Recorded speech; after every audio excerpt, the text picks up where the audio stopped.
Hi there, and thanks for joining us on Chicago Tonight Black Voices. I'm Brandis Friedman. On the show tonight, the Chicago Urban League takes the pulse of Black Chicago in a new report. We dig into their findings. Meet the leaders of the state's Reparations Commission and hear about their goals. A near West Side school closes its doors after months of parents and teachers fighting to keep it open. An exhibit at the DuSable Museum seeks to educate children about the life and legacy of Emmett Till. What makes Demara is the staff. There is people that deeply care about what they do. And meet the uptown chef who's cooking Ethiopian for a cause. All that coming up, but our first story tonight, a new report digs into the inequities facing many Black Chicagoans right after this. Chicago Tonight, Black Voices, is made possible in part by Fifth Third Bank and by the support of these donors.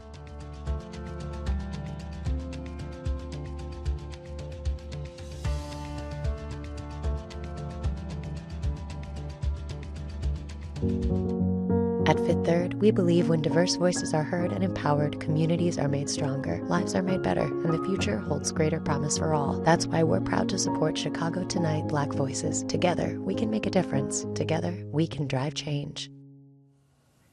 How would you gauge the state of Black Chicago? Well, the Chicago Urban League is out with a new report that does just that. The findings indicate there is still a lot of work to be done in advancing equity for Black residents. Among them, overwhelming residential segregation persists. Nearly 3 times as many Black residents as white residents live below the poverty level.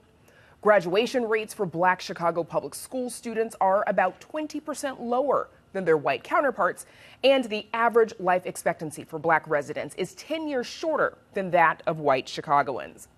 Joining us now are Lionel Kimball Jr., Vice President and Executive Director of the Research and Policy Center at the Chicago Urban League, Aisha Jaco, Executive Director of Westside United, and Karonda Locust, CPS parent and Kids First Chicago parent advocate. Thanks to the three of you for joining us. Lionel Kimball, let's start with you, please. What is the goal of this report? Well, our primary goal is to highlight some of the conditions and challenges that face African Americans on both the south and west side of Chicago. I think one of the things that was striking to me is that really the more things change, the more things stay the same. And unfortunately, those are some of the ideas and some of the issues that come out in our report. But I think the great thing about what we've done is that we try to issue a series of recommendations that can be implemented at both the community and the governmental level to try to address some of those inequities.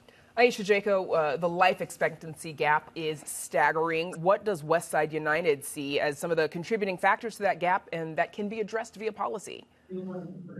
Sure. So our big, hairy, audacious goal is to eliminate that gap. Right now, there's a 13-year life expectancy gap between residents in Chicago's Loop and 10 Westside zip codes.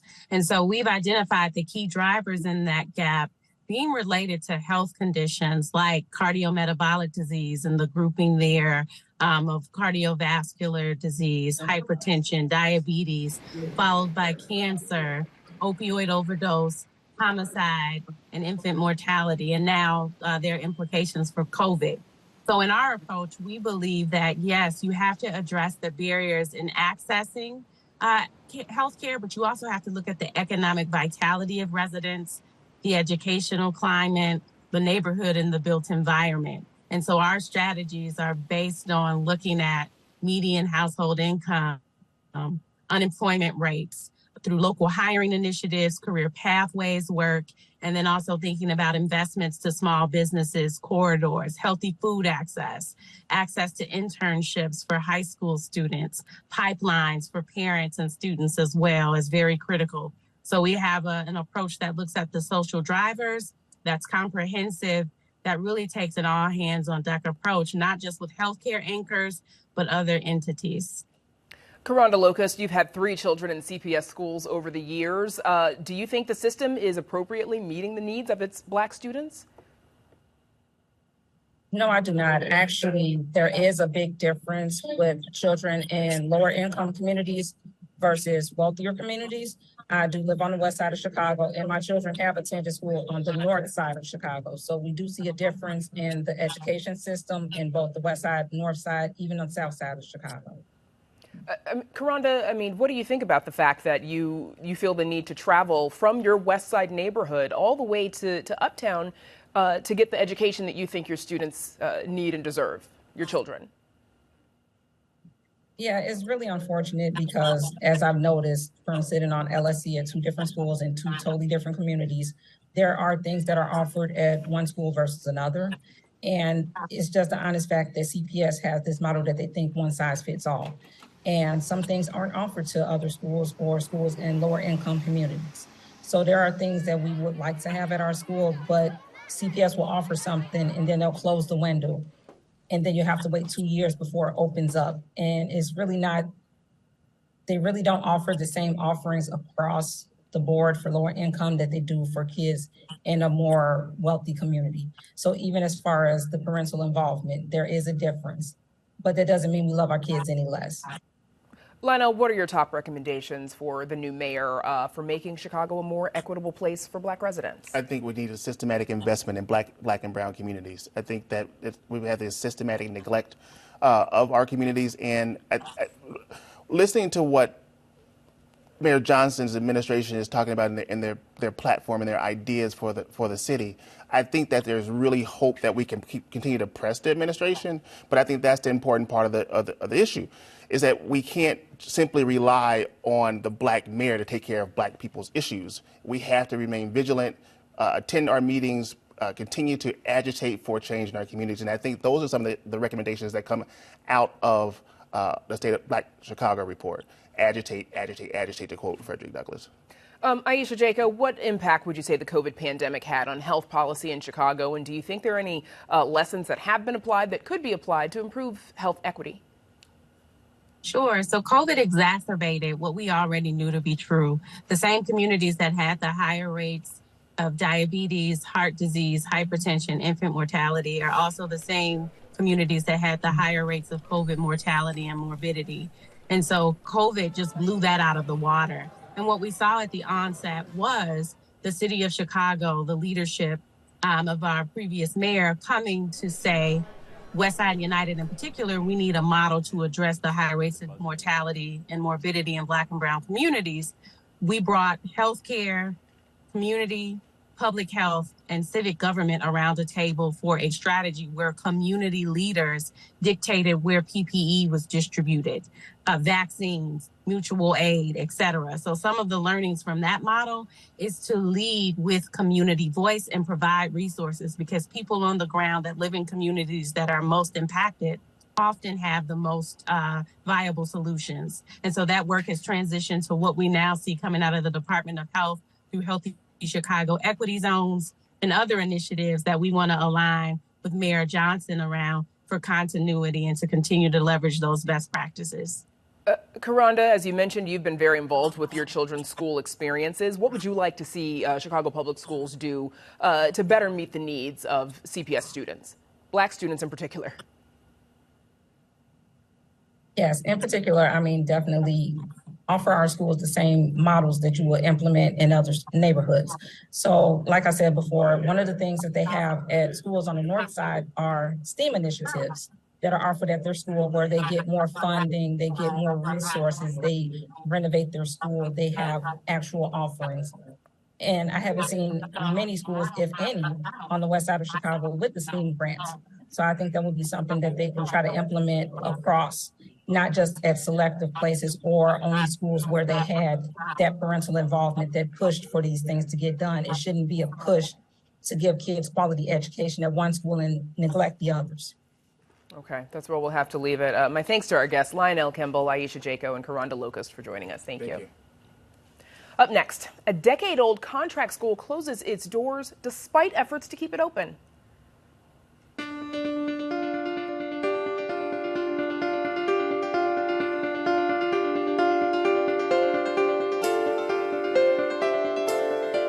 A school on the near west side that combined general education and special education in the classroom for more than a decade closed its doors this week.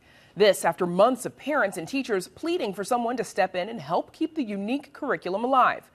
Hope Learning Academy Chicago originally got approval in February from Chicago Public Schools to renew its contract, but a few weeks later announced that instead the school will close its doors just weeks after staff voted to unionize.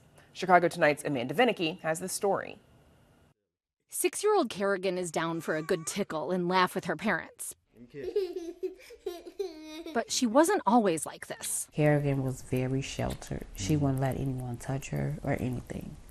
Now the Russells say their daughter has opened up, and not just to them. She has this one best friend. She has Down syndrome, but they love each other to death. She's so sweet to Kerrigan, and Kerrigan's so sweet to her. Keith Russell and Megan Miller Russell credit Hope Learning Academy. It's an unconventional school operated by Hope, a nonprofit based in Springfield. It focuses on students who have developmental disabilities, contracted by Chicago Public Schools to operate out of CPS's Spalding campus on the near west side. About 240 kindergarten through 5th grade students are currently enrolled at Chicago's Hope Academy, a mix of general education students and special education students like Kerrigan. Before Hope, she didn't have any chance. You know what I mean? Now she has a form of communication. Now they're teaching her sign language, so she has a way to communicate with us. They're worried that's going to change next year because Hope is closing once the school year is done. Hope's leadership gave word in March, a surprise to parents and staff, given that it had just inked a 4-year contract with CPS. Hope families and staff pushed back on the decision at CPS's April board meeting. It is frustrating for staff, especially those with 10 plus years working here. They travel long distances past other high-paying schools because they believed in the children that they serve. Castro says Chicago families deserve better, especially Black and Latino students who make up 97% of Hope's population. Parents are peeved too. Miller Russell started a petition that's received more than 1,200 signatures. CPS says because of the late notice Hope gave, the district doesn't have time to start its own Hope-style program. But CPS says it's actively working to develop a plan that meets the needs of individual families.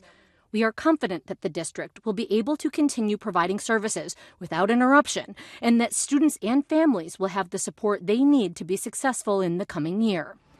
CPS says it offers many of the same services as Hope did at schools the district runs and is helping to place students. But families like the Russells don't want other schools. It has to stay for our children. They need it.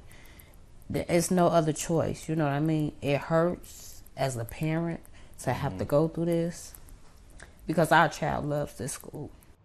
Hope executives didn't respond to our repeated requests for answers, but in previous public comments blamed CPS, and in the March letter to staff cited concerning trends. This data includes downward trending student enrollment, increased special education enrollment as a percentage of the total student population, less than satisfactory achievement results, consistent denial for grade expansion by CPS, as well as contract issues with CPS.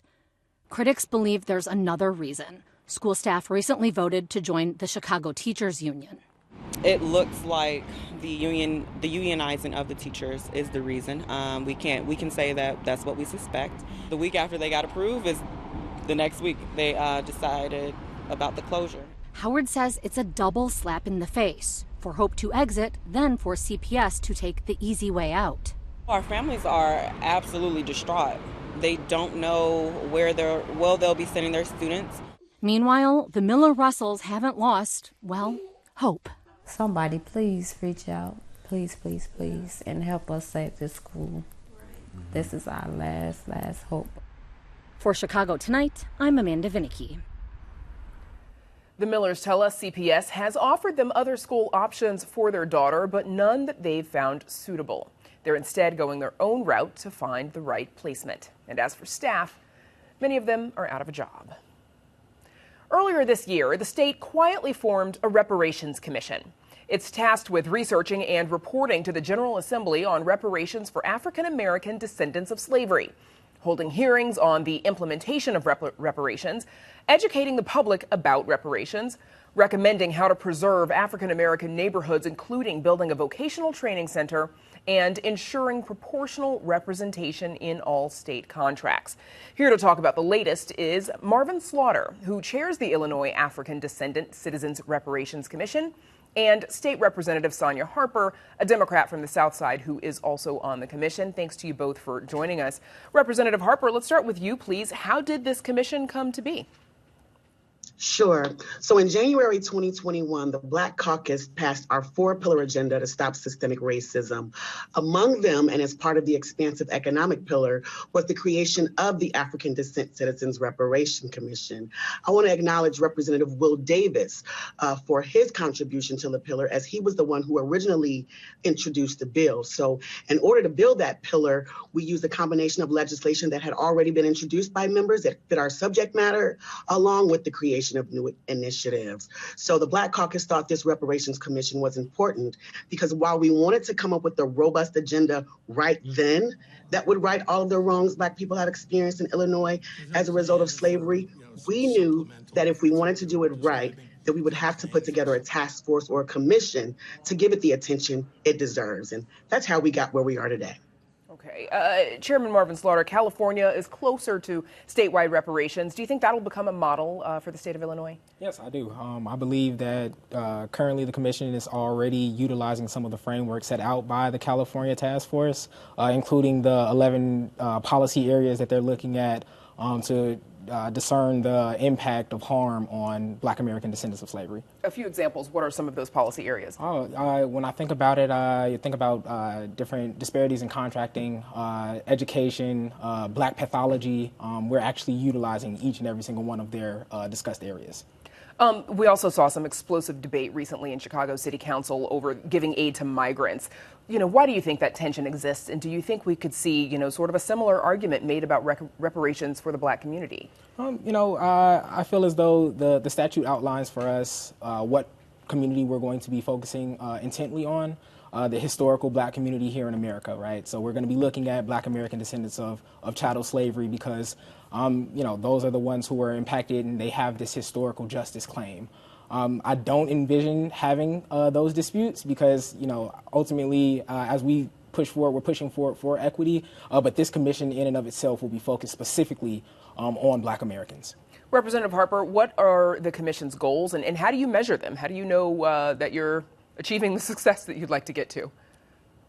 Yeah, so right now, our commission's goal is to do outreach around the state. And we want to work to develop and implement measures that ensure equity, equality, and parity. So we're going to be holding hearings throughout the state to educate people on what reparations look like, but to also get feedback from them on what that looks like. So we have a long road ahead of us. I think it's too premature to say what any of our recommendations will be at this point, but I do look forward to working through that. Of course. Chairman Slaughter, Evanston's reparations program was designed to support home repairs or purchases for descendants of slavery who are Evanstonian, not even descendants of slavery so much as people who have lived there over a certain number of years and descended from other residents. But it was also criticized for not being true reparations and being more about giving money to the banks that are providing support for home purchases. The city also more recently added a $25,000 direct cash benefit to recipients of Evanston reparations. What could true reparations look like for Illinois residents? We are going to have to go to the drawing board on that. We want to look at the broad swath of research that is available regarding what reparations actually is. We want to engage with academics and, grassroots activists on the ground to figure out what is going to be the right way to deal with reparations here in Illinois. And when we do that, we will make sure that we bring the community along with us. Representative Harper, if at some point it means, a cash benefit or a cash payment for reparations, a lot of folks are going to say, where's that money coming from? What are your thoughts on that argument? I think it's still too early to say. And as we've heard that question a lot, especially when it came to passing our to stop systemic racism. And we're going to find money to fund reparations the same way that we do to fund everything else here in the state of Illinois.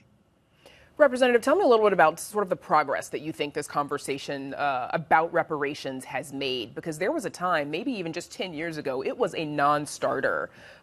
What do you think about where we are on the prospect of reparations today? I think that we have come a long way where folks and where governments and people who have the power to make decisions are actually having the conversations around reparations. So I'm very happy about that. As we know, we could not even talk about issues such as gun violence, not too long ago.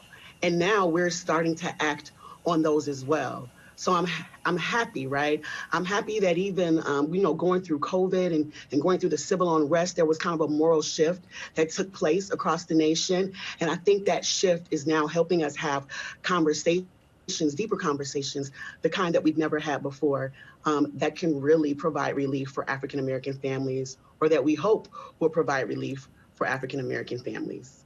Marvin Slaughter, there's also the conversation about reparations at the federal level.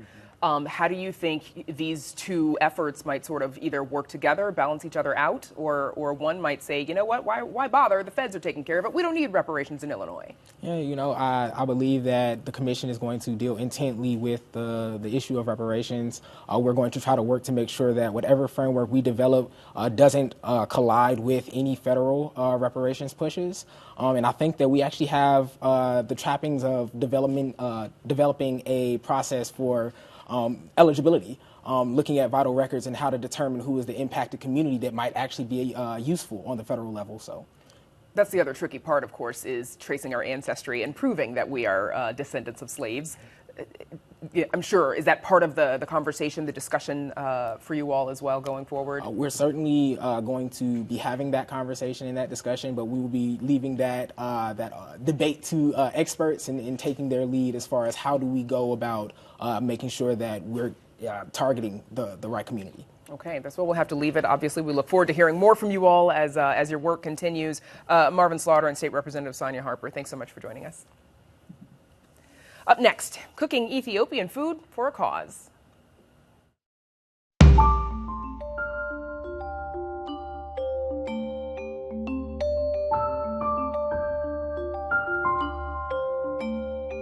About 10,000 people of Ethiopian origin live in Chicago, a number that has increased over the years as political turmoil roiled the East African region. About 60% of them live in the uptown Edgewater area on the city's north side, making the neighborhood the place to go for Ethiopian food. At Demira Restaurant, chef and owner Tigist Retta offers a taste of her home country's cuisine, and now she's cooking up relief for the people of Ethiopia too. Producer Erica Gunderson has the scoop. The spices are, I wouldn't say it's spicy, but it's also seasoned well. It's very healthy, and it has a lot of cardamoms, cayenne pepper, cinnamon, and that nature. On a busy corner in the uptown neighborhood, Demira Restaurant has been introducing Chicagoans to Ethiopian cuisine since 2007. More are growing to be familiar, but still a lot of people are new to the fact that we eat with our hand, or the spices, or the injera. But in our restaurant, Demira Masab is the most popular one and common one, which is gives you a taste of the menu with 3 veggie and 3 meat. Before opening the restaurant, chef and owner Tigist Retta says she had some professional hospitality experience, but most of her cooking expertise was homemade. I'm number 7 of 11 children, and we have 20-something people lived in one house, so we always cooked, and there was always some sort of party going on, so I cooked at home a lot. I used to entertain a lot of people at home, and my former husband at the time said, why don't we open a restaurant? This place was available, and 6 months later we were open. Retta says the pandemic tested Demira, as it did all Chicago restaurants. But she says it also inspired her to do more humanitarian work with her platform. I think something good came out of it, where mental health became more important, the way we do things became more mindful, all of those things that came, when you see that came out of it. Yes, it was a horrific experience, not just in restaurant, but a lot of people lost their life, but there are things that came out of it as well. Since war began in the Tigray region of Ethiopia in 2020, Retta has participated in a number of fundraising events for various causes, something she says she plans to continue doing in the future. It's been a way of not surviving the war, but coping with the war was like to do those kind of events. One, we're making awareness. Second, it helps us at the restaurant to become a better team. We're fortunate enough to have everything we need. And when the war happened, what I know is to cook and to feed people. And I wanted to use that vessel to support others that are in need. It's just as a way of expressing, to support people, and to do what I love and have other people have a better life. For Chicago Tonight, Black Voices, this is Erica Gunderson. In addition to the Uptown location, DiMera recently opened a stall at the Time Out Market and is planning a Bronzeville location for 2025. Tigist Retta is also one of 5 women chefs participating in the fundraising pop-up A Night of Hope, benefiting 600 Tigray children living in Sudanese refugee camps. The event is at Guild Row on Sunday, June 11th. You'll find more on that on our website. And that's our show tonight. We ran out of time to bring you a preview of the DuSable Museum's exhibit on the life and legacy of Emmett Till, but we'll have that story for you next week. And if you're watching us on Friday night, know that you can also catch Black Voices and Latino Voices on Saturdays beginning at 6 p.m. Now, for all of us here at Chicago Tonight Black Voices, I'm Brandis Friedman. Stay healthy and safe, and have a good night.